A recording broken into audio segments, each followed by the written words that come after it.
Hey guys, it's G here. Today, I'm going to do the no disclaimers book tag. Unfortunately, I could not find the original creator of this tag, so if you know, let me know and I'll put it in the description immediately.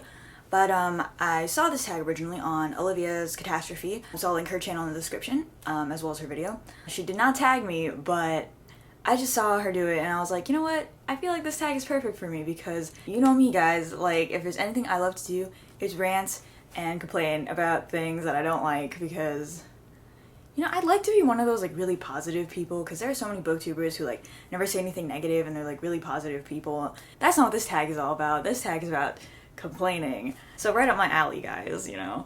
So the first question is, which trope or tropes annoy you the most in books? So if you didn't know, I have a bunch of videos about tropes I don't like, which I'm actually pretty proud of, and there's a lot of skits if that's what you're into. So I'll link those in the description and try to put it in this end card thingy if I can. Wait, is it in this side or that side? I don't know, one of the corners. But yeah, so I decided, alright, I gotta talk about tropes that I didn't talk about in those videos.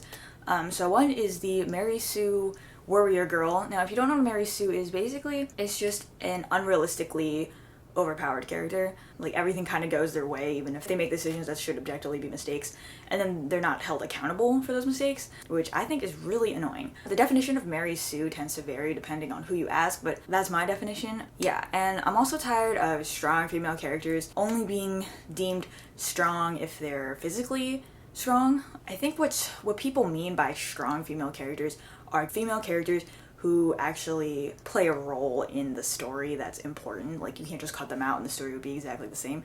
You know what I'm saying? But instead we've taken it as a society to mean these like warrior girls who can do no wrong, and I just think that's really annoying, and that's just another form of shallow female characters, so that makes me annoyed.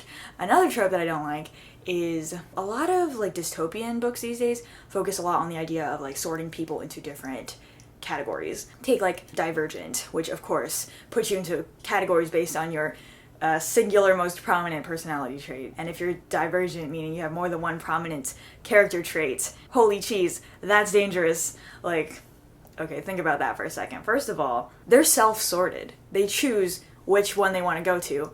So inevitably you're going to end up with people who don't actually know themselves, especially because they choose at the age of 16 or whatever, 17, whatever age they choose, picking the wrong faction and ending up in a very unhappy place. And I mean, I think what that's supposed to symbolize is, cliques and like the tendency to try to be someone you're not.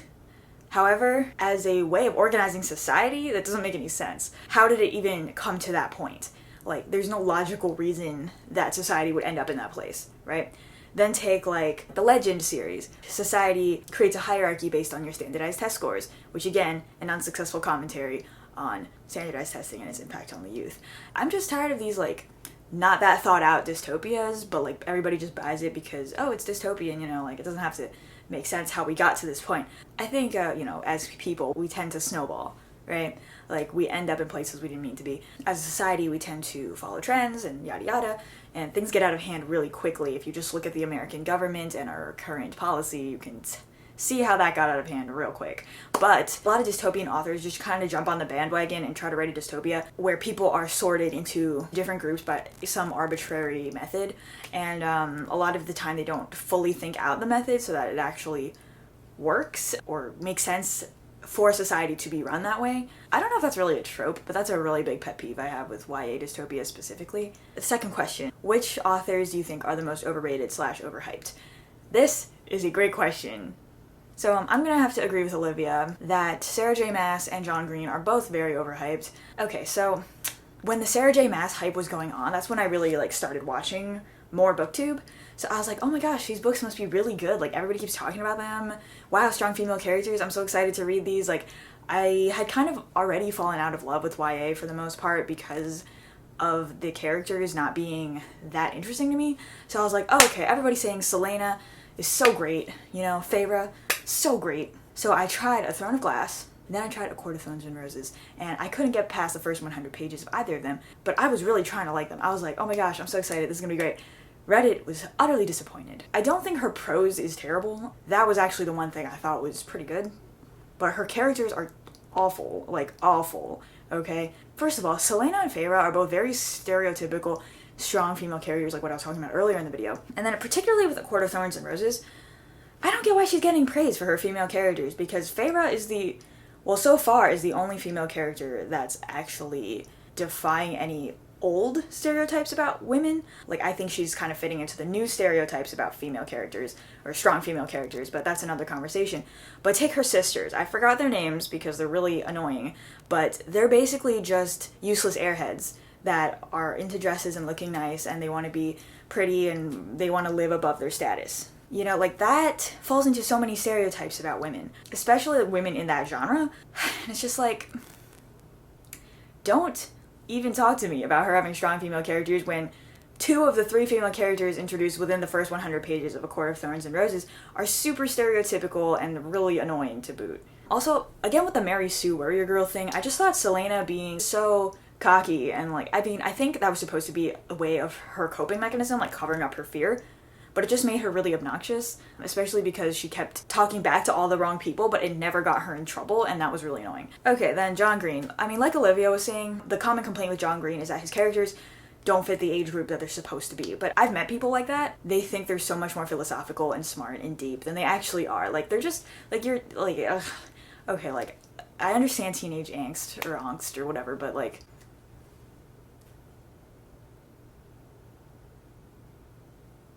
yeah, but I think what people are really getting at that annoys them about John Green's characters is not that they act older than they are, because I think adults tend to have a little more perspective on themselves and they don't think they're so deep and philosophical when they're actually not, but that his characters are pretentious.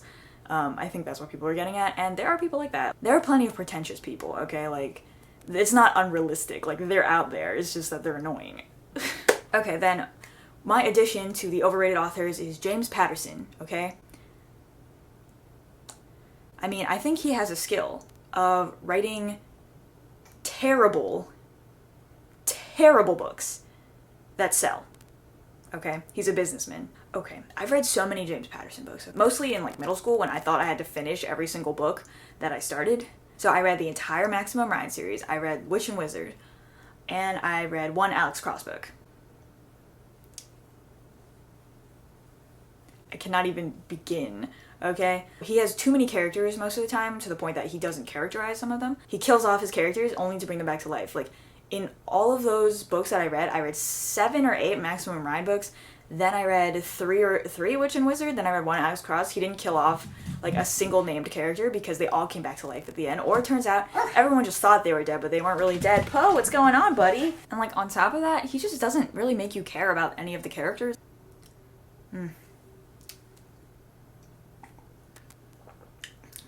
I need to chill for a second. Plot holes, okay? His plot holes. They're insane. They're gaping. They're freaking black holes, okay? Like, his plot holes, what the heck, okay? I think I fell in one of them and then never emerged, okay? Like, I might still be in one of his plot holes. Like, that's how freaking huge and deep they are. Ugh, I mean, I don't think people on BookTube really talk about him, but he's a #1 New York Times bestselling author, and he's won numerous writing awards, and I'm just like, why? Like, he can write books that sell, and that's a skill. But they still suck. Just saying. Okay. Third question, what are your least favorite books you've read since joining BookTube? I don't really finish books I don't like, and the reason is that there's just so much out there. I'd rather read something that has my attention from the start than something that quote-unquote gets better, and most of the time when people tell me it gets better, and I continue it, I don't actually agree that it got better. I think I'm just very critical, so. But probably the books that I didn't like that I actually finished were the Rick Riordan books. Now, don't get me wrong, like, Percy Jackson and the Olympians is one of my favorite book series ever. However, I think he really ran out of steam after that. Nothing after that really lived up to the first Percy Jackson series. And I know, like, you might be thinking, like, oh, well, that's just because you read it when you were a kid, so naturally your standards were lower. Yes, but also, like, thematically speaking, I don't think he ever wrote anything as strong as Percy Jackson, like, since then. I mean, I haven't read everything he's put out since then. I still consider myself a fan, but, yeah, I also have some gripes about his later books. Once I started BookTube, I read the first Trials of Apollo book. I didn't think it was a terrible book, or, like, unreadable or anything, obviously, since I finished it, but that's just since starting BookTube. I've definitely read worse books.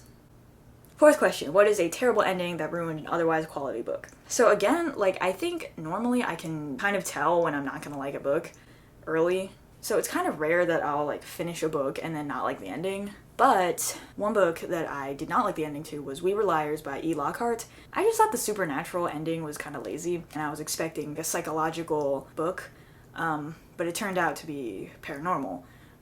I was hoping for a realistic conclusion. Then the next question is, which fictional characters do you wish were not killed off? It's actually pretty rare that I'm unsatisfied with a character death. That's not to say that I like character deaths, but usually I'm like, oh, that was perfect. Like, that had to happen, you know?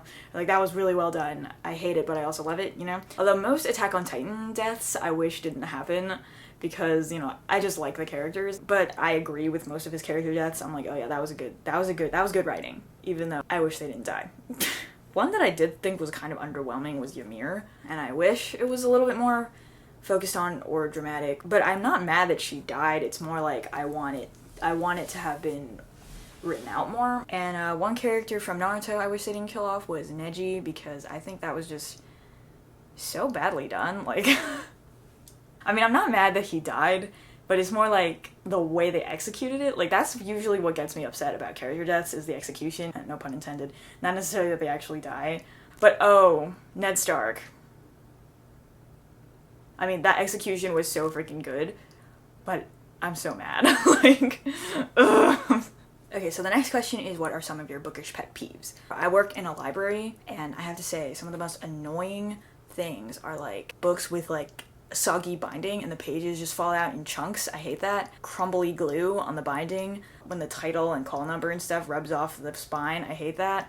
People write in books. I don't like that. Like, I think it's okay if you're planning to keep the book forever, but like, all of my textbooks from college, I bought them used, and there's freaking writing in it, and I'm like, bro, if you're gonna resell your textbooks, don't write in it. Like, what's wrong with you? Have some manners. Like, the next question is, what are some books that you feel deserve more recognition? Sir, how do you answer this question? Because there's so many good books that don't get any recognition, especially on BookTube, because everybody reads the exact same books. I mean, I don't necessarily think that's a bad thing, because I think it's good to read the same books for the sake of discussion and things like that, but also, like, try to bring some new books to the table. And I think, considering the number of adults on BookTube, like, it's pretty YA heavy, which is actually pretty interesting. I'm not even that old an adult, like, I'm only 20, but I have a really hard time dealing with YA protagonists. Not that I find real people that age that annoying, but I just think, like, a lot of the time they're just unrealistic, and that's annoying.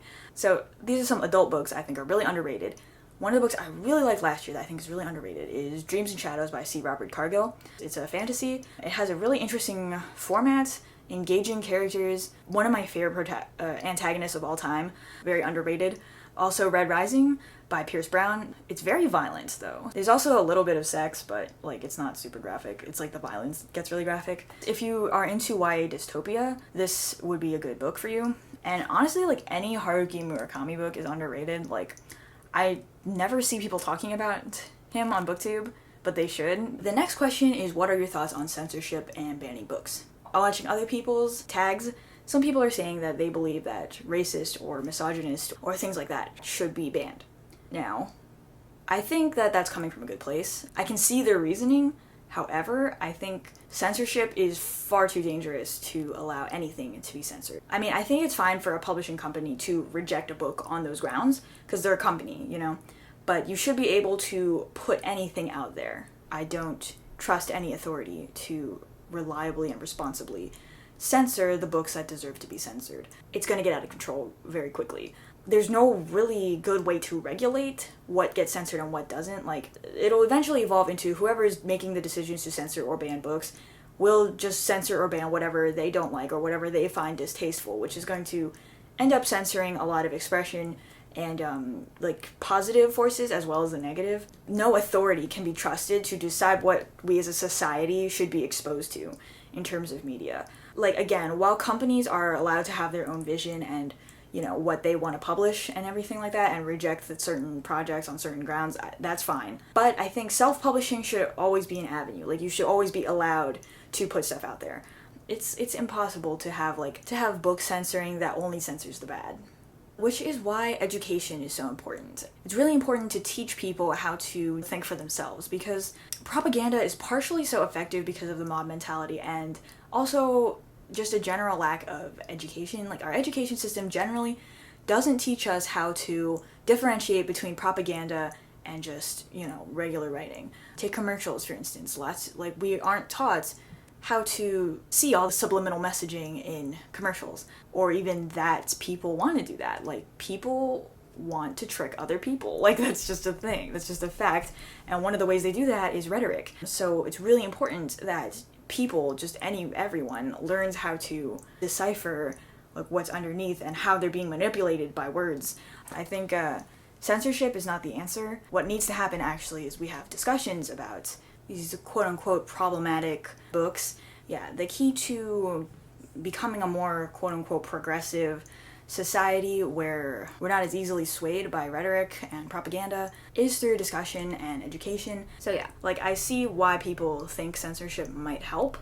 However, I don't think that's the solution to the problem that they see. Okay, so the last question is, who do I tag? So I don't have any booktube friends, but if you want to be my booktube friend, let me know in the comments, please. So yeah, that is it for my no disclaimers book tag. Let me know your answer to the question that most interested you in the comments, or your thoughts on what I said. Thank you guys for watching. I hope you enjoyed. Leave a thumb up, leave a thumb up, a single thumb. I guess leave a thumb up if you enjoyed the video. Subscribe if you'd like to see more videos from me. And I'll see you guys in another video. Bye.